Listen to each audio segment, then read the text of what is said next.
역대하 29장 1절부터 19절까지입니다. 오늘 이 말씀부터 시작을 해서 역대하 33장까지 계속해서 히스기야로부터 시작돼서 아몬까지 히스기야의 자손들 이야기까지 쭉 이어집니다. 그리고 이제 34장, 역대하가 36장까지 있는데 나머지는 요시야와 그 자손들의 행적, 그거 이제 유다가 멸망하는 거. 그러니까 시기적으로 보면은 유다 멸망 직전의 요시야 때, 그리고 그 전에 히스기야와 그 자손 시대, 뭐 다 연결되는 혈통이기는 하지만 이렇게 두 시기만 지금 남아 있는 거죠. 이 히스기야의 그 치세, 이게 32장까지 쭉 이어집니다. 그리고 33장 한 장을 통해서 히스기야의 아들 므낫세와 그 아들 아몬, 이 두 왕의 이야기로 이어지고 있죠. 이제 본문 이야기를 가기 전에 우리가 이 열왕기 상하나 역대 상하를 볼 때 그 깨닫는 것 중에 하나가 믿음이 참 좋은 왕 밑에 정말 악한 자식이 나오고 악한 아버지 밑에 믿음이 좋은 자식이 나오고 하는 그런 모습들을 자주 봅니다. 히스기야가 바로 그렇죠. 히스기야의 아버지 아하스는 이스라엘, 유다 역사상 가장 악한 왕 중에 하나예요. 근데 히스기야는 우리가 잘 아는 것처럼 믿음의 왕입니다. 근데 또 히스기야의 아들은 또 유다 역사에서 가장 악한 왕 몇 사람 중에 또 하나예요. 그러니까 이게 믿음이라는 것이 자동적으로 계승되지 않습니다. 또 뭐 부모가 기도하면 자식이 안 망한다든지 그런 헛소리 같은 전설, 미신 같은 그런 이야기는 성경에 없습니다. 다 하나님 앞에서 다 각자 개개인들이 다 하나님 앞에 바로 서야지 나 빼고 내 부모가 뭐를 한다고 해서 내가 잘 되고 그러는 것은 아니에요. 성경은 그런 이야기를 하지 않습니다. 그래서 이 히스기야를 보면서 그 히스기야의 아버지와 아들 그 사이에 믿음의 왕이 끼어 있어요. 우리가 여호사밧에서도 그런 것을 봤죠. 근데 나중에 요시야라고 하는 왕이 나와요. 34장서부터. 근데 이 요시야는 한마디로 말하면 유다에서 다윗 왕 이후에 가장 믿음이 좋은 사람. 히스기야보다 믿음이 좋아. 히스기야는 흠이 좀 있었어요. 그런데 요시야는 뭐 짧게 살았지만 믿음의 흠이 안 보여요. 그런데 그 자식들은 전부 다 나쁜 놈들이에요. 그러니까 이게 믿음이라는 것이 정말 하나님과 개인의 1대1의 관계일 뿐만 아니라 하나님의 은혜고 뭐 여러 가지 이제 그런 설명이 필요한데 이게 자동적 계승이 아니다. 그래서 자녀를 위하여서 기도 분명히 해야 하지만 기도만 하고 끝나면 안 돼요. 자, 그래서 이제 이 본문을 보면 이제 히스기야 왕 이야기인데 오늘 본문 1절로 19절은 히스기야의 성전 정화 사건입니다. 성전 수리에 대한 이야기인데 이 1절 히스기야가 왕위에 오를 때 25세에 올라서 29년 동안, 그러니까 54년, 우리나라로 55세쯤에 죽은 거예요. 장수한 것은 아니죠. 믿음이 있는 사람이라고 다 장수하고 부유하고 이런 건 아닙니다. 그것도 우리나라 사람들이 착각하는 미신적인 이야기예요. 이제 이 다음에 요시야 같은 경우에는 믿음이 가장 다윗 이후에 가장 좋은 사람이라고 할 수 있는데 아주 단명해요. 30대. 그러니까 그런 세상적 복의 개념을 성경 인물에다가 갖다 대면 안 돼요. 우리 자신에게도 마찬가지고 어떤 사람은 정말 악한 사람인데 징글징글하게 오래 사는 사람들도 많아요. 떵떵거리고 부자로. 지금 우리 눈에도 지금 우리나라에서도 보고 있잖아요. 수백 명을 학살하고 죽인 사람이 얼마나 떵떵거리며 권력을 지금도 유지하고 있고 얼마나 뭐 다른 사람들 그 주변 사람들 다 죽었는데 본인은 지금 골프 치러 다니고 그러잖아요. 그런 걸 보면 그 이상한 헛소리 우리 하면 안 됩니다. 성경적으로 바르게 분별을 해야 할 필요가 있어요. 히스기야는 54년을 살았습니다.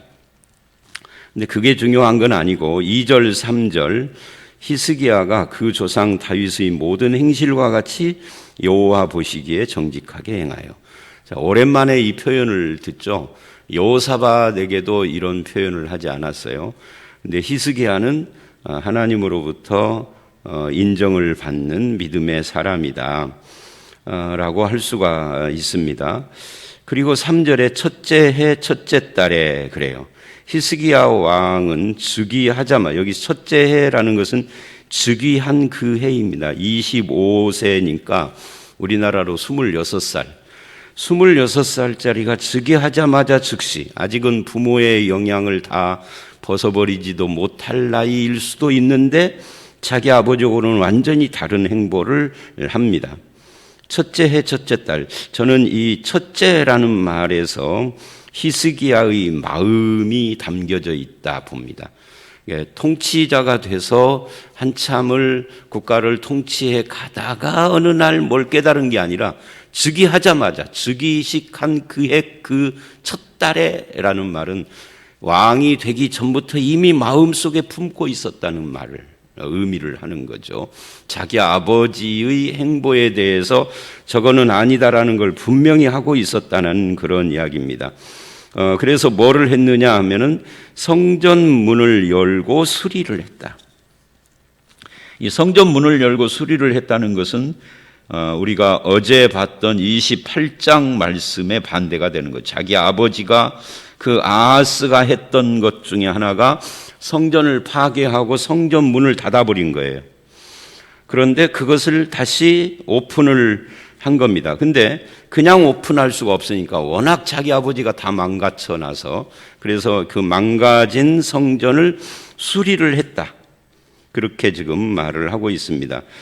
아마 히스기야는 어린 사람이었었지만 자기 아버지 통치하는 기간 동안에 마음 아프게 그 부모의 악행을 지켜보면서 하나님 앞에서 아마 눈물도 흘렸을 것이고 회개도 했을 것이고 이 부친의 불신과 그 악행의 영향을 전혀 받지 않고 오히려 반대로 하나님 앞에 바르게 서려고 애를 쓴 젊은이였다. 어떻게 그게 가능한가? 성경은 어떻게 그렇게 자기 부친과 다른 행보를 했는가를 설명을 안 해요. 설명을 안 한다는 것은 인간적으로 설명할 길이 없는 것이죠. 뭐 무슨 누구에게 그 우리가 앞에서 요아스 같은 경우에 본 것처럼 고모부에게 영향을 받았다든지 또는 무슨 뭐 선지자에게 영향을 받았다든지 뭐 이런 어떤 인간적인 방법이나 무슨 계기가 있었던 것이 아니에요. 그래서 이걸 우리로 어떻게 불러요? 이런 것을 하나님의 역사라고 하는 겁니다. 하나님의 은혜죠. 어떻게 해서 부모와 다른 길을 가느냐 말이죠. 반대의 경우도 있죠. 부모가 굉장히 믿음 좋은데 자식은 전혀 교회를 멀리하고 예수를 멀리하는 경우도 있죠. 그러니까 이게 은혜예요. 그 하나님의 은혜가 히스기야의 마음을 사로잡았고 감동을 했고 그래서 결단을 했을 것이다. 이게 중요한 부분입니다. 그래서 히스기야가 이제 본격적으로 개혁을 시작을 합니다. 4절, 5절을 보면 제사장과 레위인들을 모으고 요구를 합니다. 너희 레위 사람들아, 그래요. 레위 사람들아 하고 이제 그들을 부르죠. 그리고 이제 성결케 하라. 성결하라. 그러니까 너 자신이 성결해야 한다를 요구를 하고 그 다음에 성전을 성결하게 하라. 그러니까 성결, 두 가지 성결을 요구한 거죠. 너 자신 그리고 성결. 그러니까 이 순서가 중요해요. 성전을 성결케 하라가 아니라 너 자신부터 시작을 해야 하는 거죠. 나 자신이 성결해야 성전을 성결케 하는 일을 할 수 있죠. 모든 더러운 것을 성소에서 없애라. 이 모든 더러운 것이 어디서 나온 거예요? 자기 아버지에게서 나온 거죠. 물론 아버지 한 사람의 영향만은 아니에요. 자기 아버지의 아버지, 그 여호사밧의 자손들이 계속 악행을 저질렀어요. 여호사밧이 죽은 뒤에 그 쌓여 있는 거죠. 북왕국 이스라엘의 이세벨의 영향, 그 바알의 영향을 계속 받았는데 그것이 성전을 완전히 더럽히고 망가뜨려 놨는데 그것을 다 없애버리고 성결케 하라. 그런 그 성결을 하기 전에 너 자신이 성결해야 된다. 가끔 이게 히스기야뿐만이 아니라 오늘 우리 시대에도 가끔 보면은 개혁을 강력하게 부르짖고 외치는 분들이 있어요. 근데 그런 분들이 다 그런 건 아닌데 그런 분들 중에 가끔 보면은 본인이 개혁의 대상인 사람들도 많아요. 그리고 잘은 모르지만 시간이 흘러서 몇 년, 10년, 20년 흐른 뒤에 보면은 그 개혁을 부르짖는 그 시기, 그 시간에도 그는 악행을 저질렀던 사람인 것이 나중에 드러나는 경우가 많아요. 본인이 성결케 되는 것이 우선입니다. 이게 안 되면은 개혁이니 성결이니 이런 말을 할 자격도 그런 행동을 한다 해도 사람은 속지만 하나님은 절대 속지 않으시는 분이죠. 그 실체를 분명히 드러내시고 받지도 않으세요. 이 성결이 성결케 되는 일이 일어날 수도 없는 거죠. 자, 그렇게 요구를 합니다. 그 더러운 것을 성소에서 없애라. 즉위하자마자, 그러니까 아버지가 통치할 때 이 부분을 굉장히 가슴 아프게 생각을 하고 바라보고 있었다 하는 거죠. 그리고 나머지 이제 19절까지 전체에 이 성결이라는 말이나 깨끗이라는 말이 계속 반복됩니다. 없애라라는 말도 한 10번 정도가 반복돼요. 그러니까 거의 한 절이나 두 절 사이에 한 번씩 계속 성결 깨끗이 함이라는 단어가 나오고 있다 하는 것을 우리에게 보여주고 있습니다. 6절로 7절을 보시면 이제 자기들 유다의 현실에 대한 이 히스기야의 이해가 나옵니다. 어째서 이렇게 더러운 것이 성전에 가득하게 됐느냐? 우리 아버지와 할아버지와 증조 할아버지와 그 우리 조상인 여호사밧의 후손들이 이런 일을 저질러서 그렇게 됐다 이렇게 말하지 않고 그냥 우리 조상들이 범죄하여 이래요. 그러니까 이 모든 것이 하나님 앞에 범죄한 그 악에서부터 나온 것이다 하는 거죠. 여호와 보시기에 악을 행하여, 이것도 중요한 표현이에요. 여호와 보시기에, 악이라는 것이 세상이 생각하고 세상이 보는 악이 있고 하나님이 보시는 악이 있습니다. 세상이 선이라 해도 하나님은 악이라고 하는 경우가 있고, 반대로 세상이 악이라고 그러는데 하나님은 그걸 선이라고 하는 경우가 있어요. 이 선과 악, 죄에 대한 기준이 다른 거죠. 어찌 보면 하나님께서 악이라고 해도 사람들은 박수치는 경우가 우리들 가운데는 많이 있을 수 있어요. 근데 신자는 기준이 선명해야 합니다. 기준이 세상이 아니라 하나님이라는 거. 하나님의 뭐예요? 하나님의 말씀이라는 거.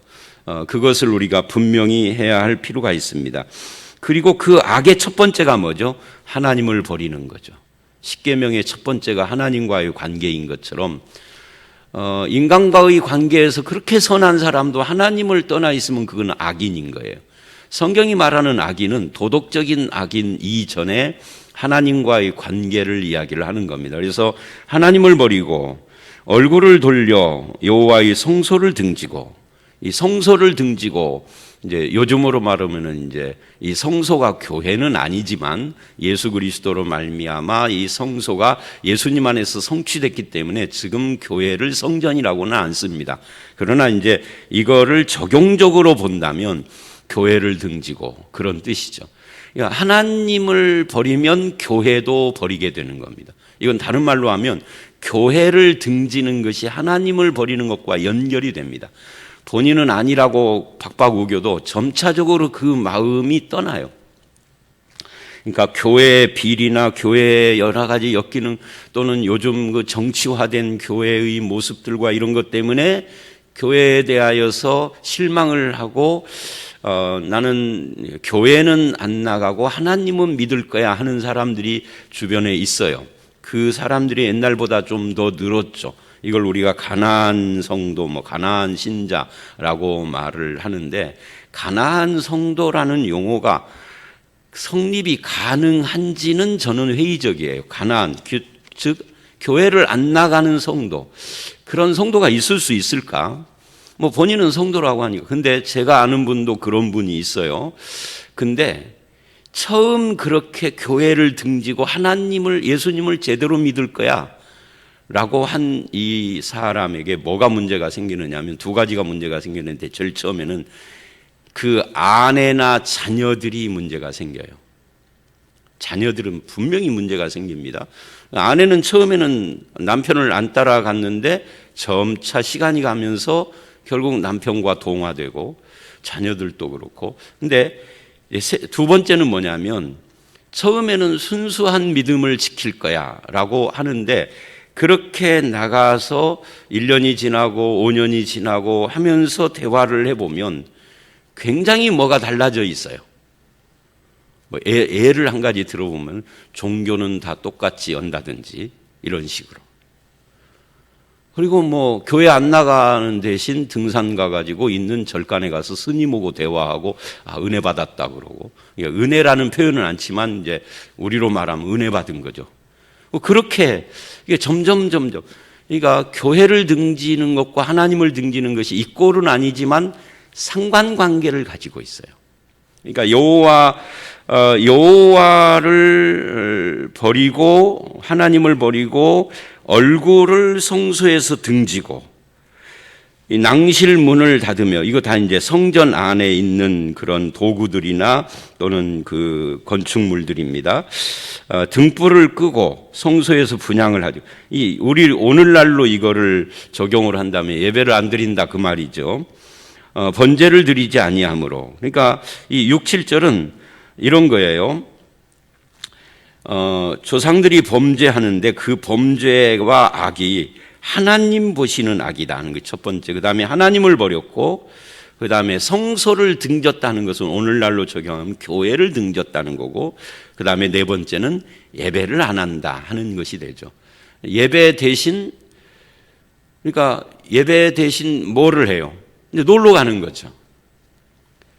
이 유다 사람들이 그랬다는 것이 아니라 이걸 오늘날로 하면은 그렇게 되는 거예요. 그래서 이제 저는 우리 교회도 정부 지침도 그렇고 계속 격상됐잖아요. 수도권은 2.5단계. 실은 2.5단계지만 많은 사람들이 지금 현재 상황은 3단계 상황이다 그래요.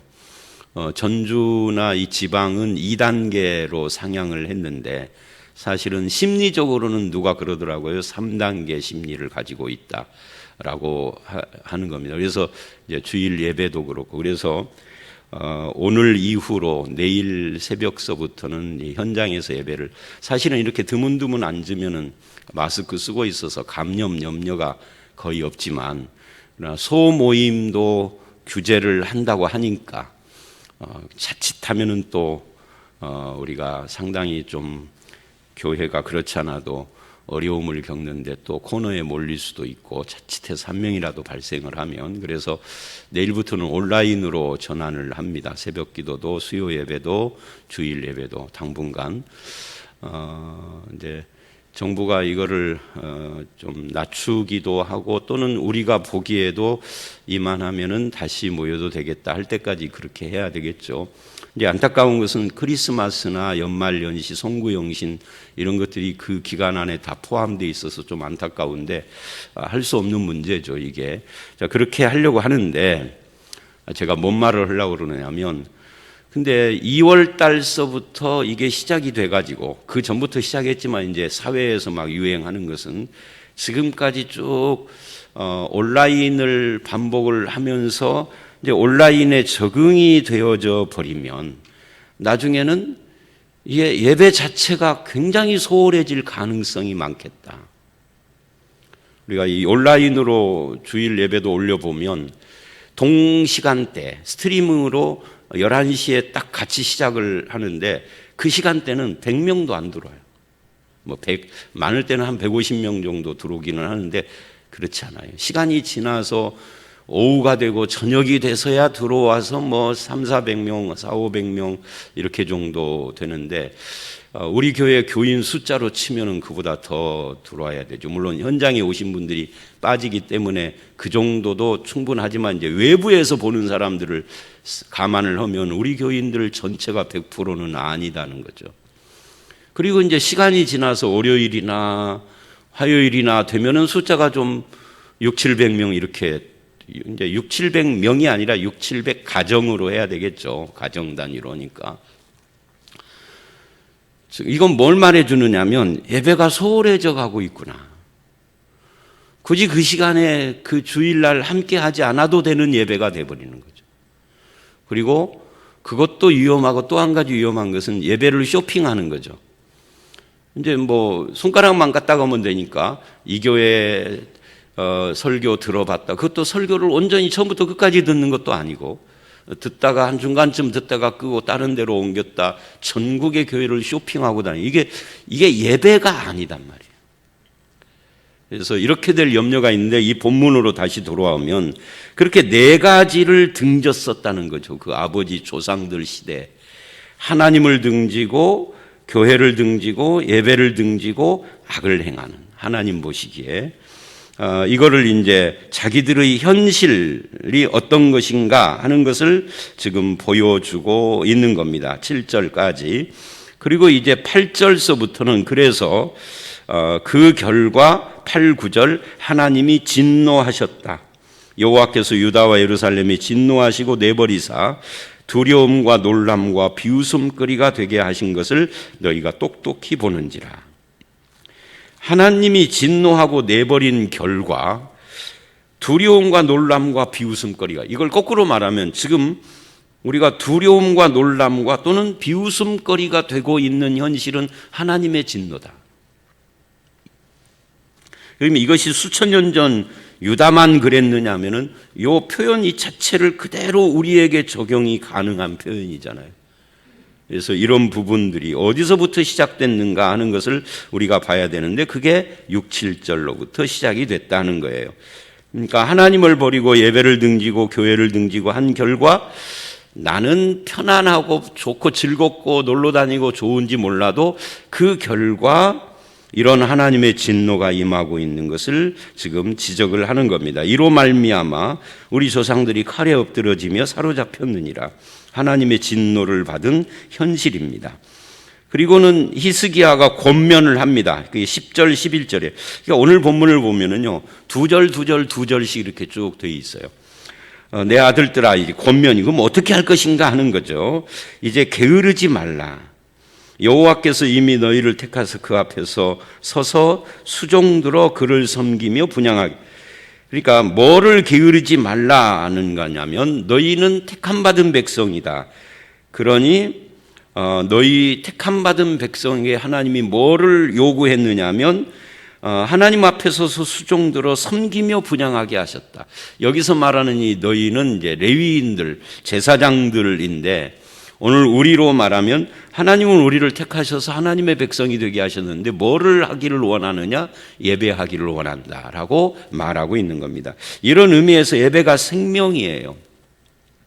이 코로나가 한참 저기 올 때 기독교계에서 예배가 생명이다 하는 말을 청와대에 방문한 어떤 목사가 했는데 이거 가지고 논란이 많았어요.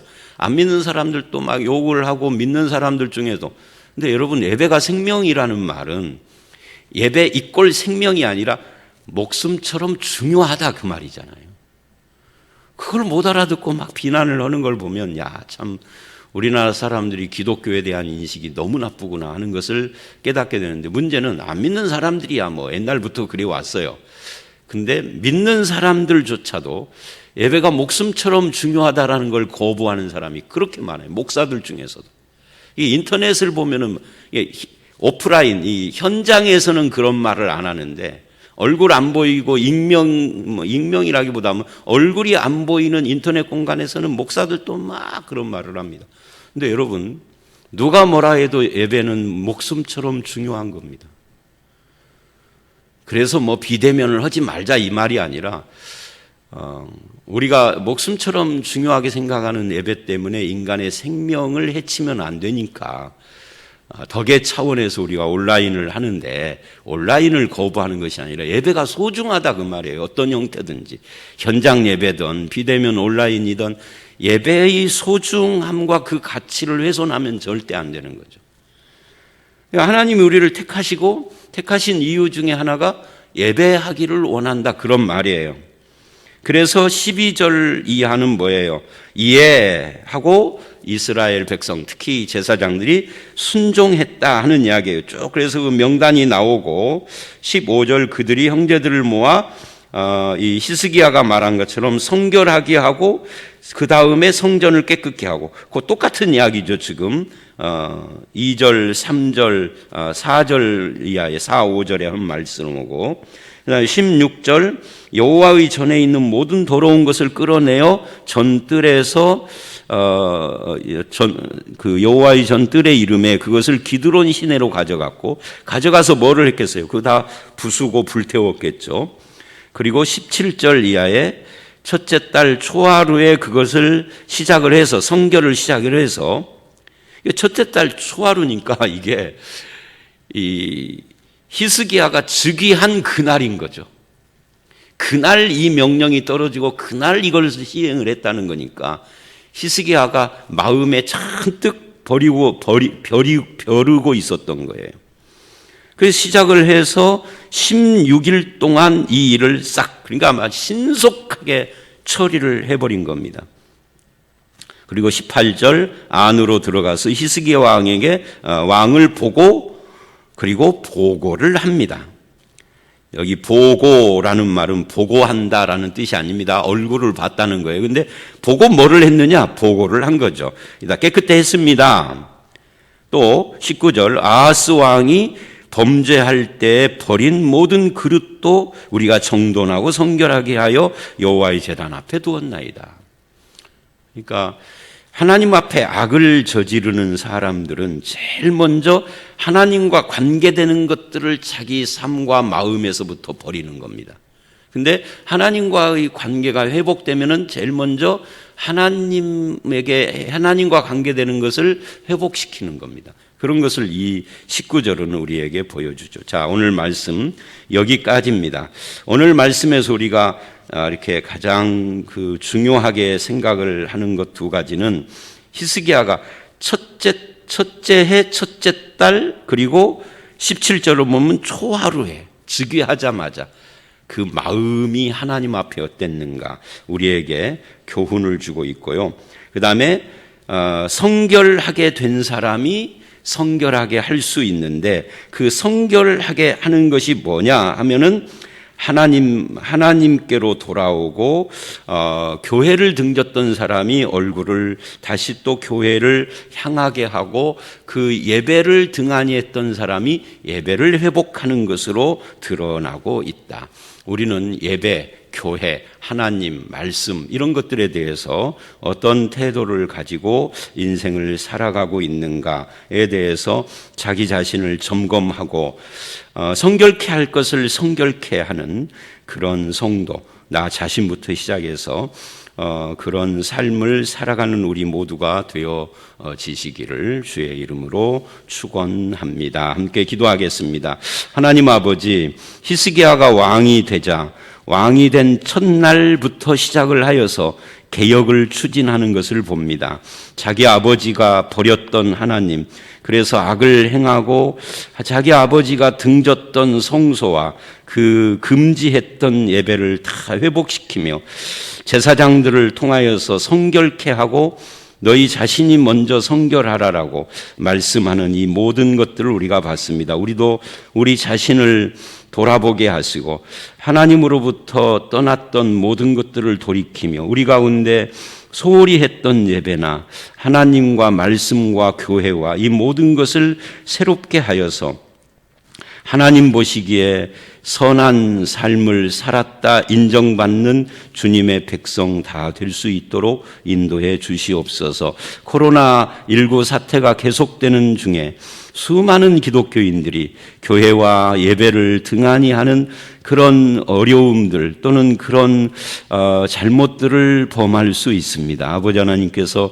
우리와 함께 하셔서 흔들리지 않게 하시고 하나님 앞에 선한 하나님의 백성으로 살아가는 모두로 삼아 주실 줄 믿사오며 예수님 이름으로 기도드려 싸움나이다. 아멘.